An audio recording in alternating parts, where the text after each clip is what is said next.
Hello students, आपण maths फर्स्टमधील chapter number 3 arithmetic progression त्याच्यातले काही MCQ बघूयात. First MCQ, in an arithmetic progression 2 4 6 8 to infinity the common difference d is.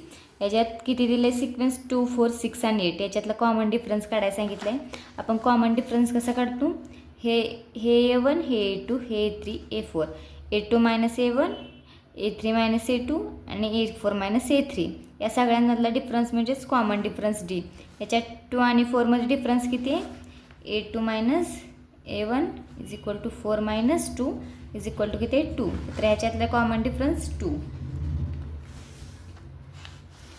Next question बघूयात. What is the common difference between given sequence. या सिक्वेन्समधला पण common difference काढायला सांगितलं आहे आपल्याला. इथला A1 0, A2 मायनस 4, तर A2 minus A1 minus 4 minus 0 is equal to किती आलं? हे मायनस 4. मग याच्यातला कॉमन डिफरन्स मायनस 4. आता दिलेला थर्ड क्वेश्चन बघूयात. For an arithmetic progression AP 5 12 19 26 infinite. एची व्हॅल्यू काय? ए म्हणजेच फर्स्ट टर्म काय आपली? 5.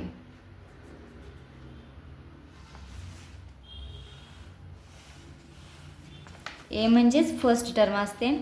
4 a set of a number where the number are arranged in definite order like a natural numbers is called. ही definition दिली आहे. A set of numbers where number are arranged definite ऑर्डरनं. असा set ज्याचे number arrange केलेत काही definite ऑर्डरनं, काही ठराविक ऑर्डरने त्याचे नंबर्स अरेंज केलेले आहेत, त्या नॅचरल नंबरला आपण काय म्हणतो? सिक्वेन्स. ही डेफिनेशन लक्षात ठेवा. 1 मार्क्स किंवा 2 मार्क्ससाठी विचारू शकते. First 4 terms of an AP are whose first term is -2. First term दिली आहे आपल्याला, तर त्याचे 4 टर्म काढायच्यात आपल्याला. आपल्याला कशी माहिती आहेत 4 टर्म काढायचे आहेत? म्हणजे फर्स्ट टर्म ही आहे म्हणल्यावर कॉमन डिफरन्स पण -2च आहे. A -2 आणि D पण -2. A1 plus D is equal to A2. First term A1 plus D. Second term A1 plus 2D plus A1 plus 3D. Okay, A1 काय? -2 प्लस -2. हे झाली फर्स्ट टर्म. -1 प्लस 2 इंटू -2 ही झाली second term. आणि third term आपण काढूयात. -2 into -2 हिचं पण प्लस मायनस -2.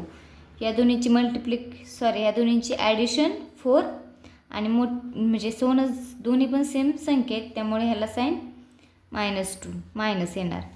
ही A1 इथं -2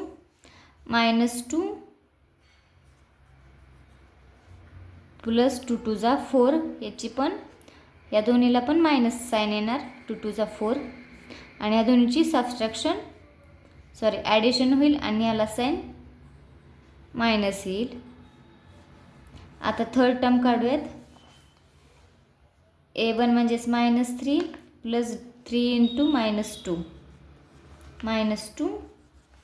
इज इक्वल टू हे -2ला -2 3 इंटू 2 -6 आणि -2 -8 झालं.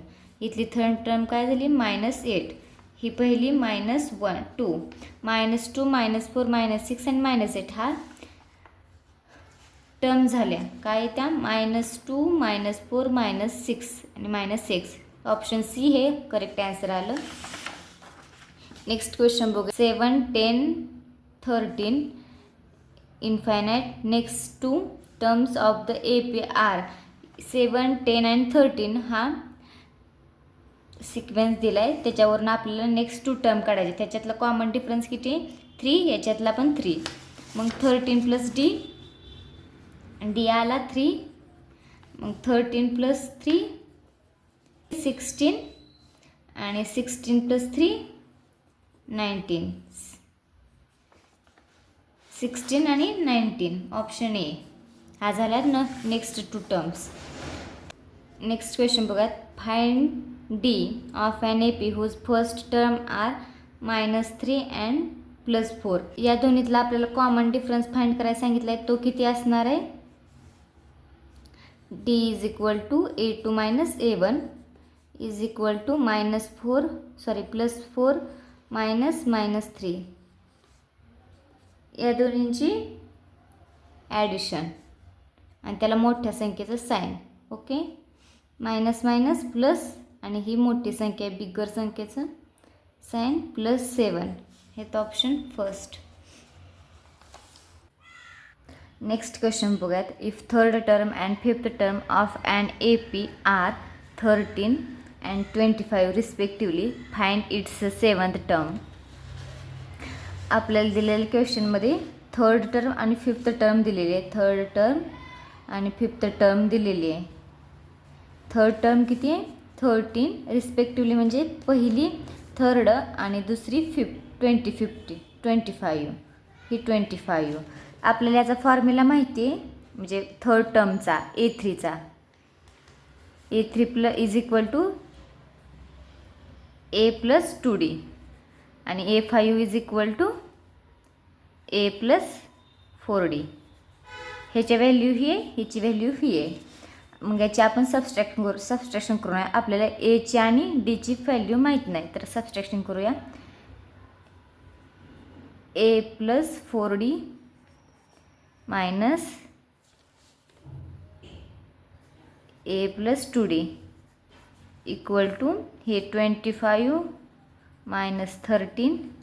याची हे A + A आणि हे -A, हे मायनस ह्याला पण झालं, हे मायनस ह्याला पण झालं.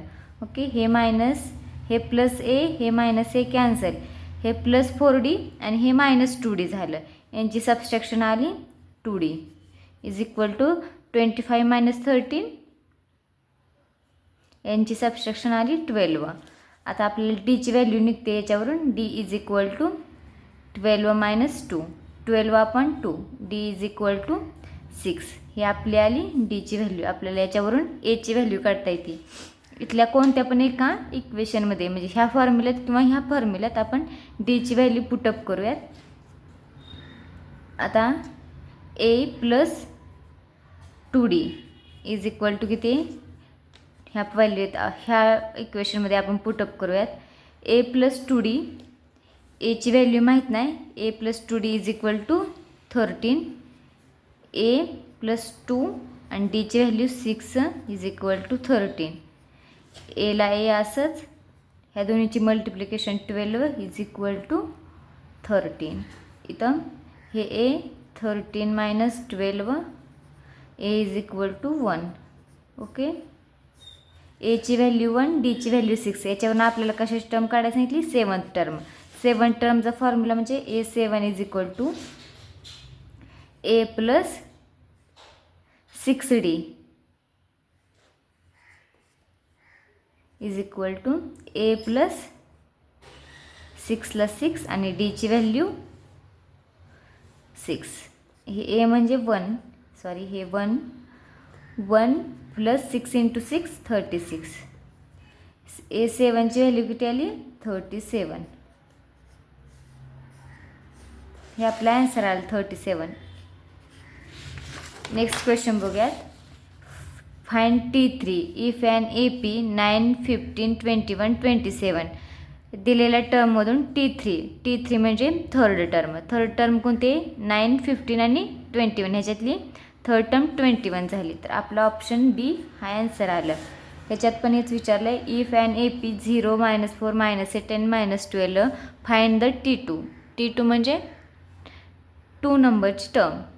सेकंड टर्म -4, 0 आणि -4 हे आपल्या आन्सर आलं -4. त्यानंतर नेक्स्ट चॅप्टरचे MCQ बघूयात.